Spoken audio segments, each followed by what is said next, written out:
জাতীয় উদ্ভিদ উদ্যানে প্রবেশ ফি বাড়ানোর প্রতিবাদে মানববন্ধন করেছে উদ্যানে শরীরচর্চা করতে যাওয়া মিরপুর ও আশপাশের বাসিন্দারা। সকাল 6:30 থেকে ফিটনেস ক্যাম্পেইন বাংলাদেশের ব্যানারে মানববন্ধন করেন তারা। এই সময় এক ধাপে 5 গুণ টিকিট ফি বাড়ানো, শরীরচর্চায় 1 ঘন্টা সময় বেঁধে দেয়া ও বাৎসরিক ফি বাড়ানোর প্রতিবাদ জানান তারা। বলেন, দ্রুত সময়ের মধ্যে এই আদেশ প্রত্যাহার না করা হলে আন্দোলনের পাশাপাশি মন্ত্রণালয় ও প্রধানমন্ত্রী বরাবর চিঠি পাঠানো হবে। এর আগে চলতি বছরের 21 এপ্রিল পরিবেশ, বন ও জলবায়ু মন্ত্রণালয়ের বন অধিশাখা 1 থেকে ফি বাড়িয়ে একটি প্রজ্ঞাপন জারি করা হয়, যা 4 জুলাই কার্যকর করা হয়।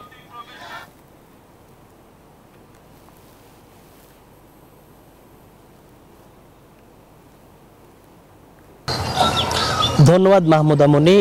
গতকাল থেকে আসলে জাতীয় উদ্যানে যে প্রবেশ মূল্য বৃদ্ধি করেছে এটা কার্যকর হয়েছে, তবে তারপরে আজকে আমরা সকাল থেকে এসেছি। বিশেষ করে আজকে ছুটির দিন হওয়াতে কিন্তু সাধারণত যে কোনো দিনের তুলনায় এই জাতীয় উদ্যানে কিন্তু চাপটা বেশি থাকে। তবে দেখতে পাচ্ছেন দৃশ্যটা একেবারেই ফাঁকা, অনেকটাই নিরিবিলে সময় পার করছেন এখানে যারা দায়িত্ব পালন করছেন, টিকিট কর্মী থেকে শুরু করে অন্য যারা আছেন।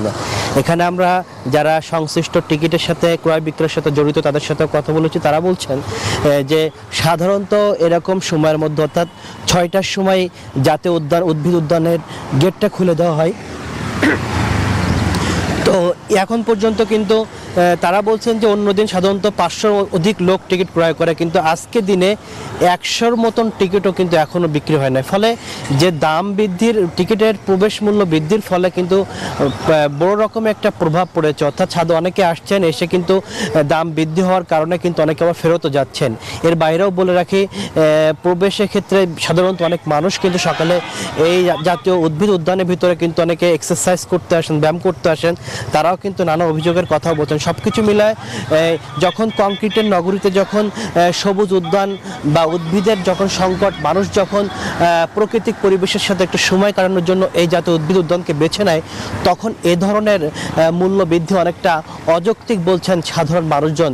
তবে তারা বলছেন যে আসলে মন্ত্রণালয় থেকে যেহেতু দাম নির্ধারণ করে দেওয়া হয়েছে, এখানে সংশ্লিষ্ট কর্তৃপক্ষের আসলে কিছু করার নেই, তারা কর্তৃপক্ষের নির্দেশনায় বাস্তবায়ন করছে।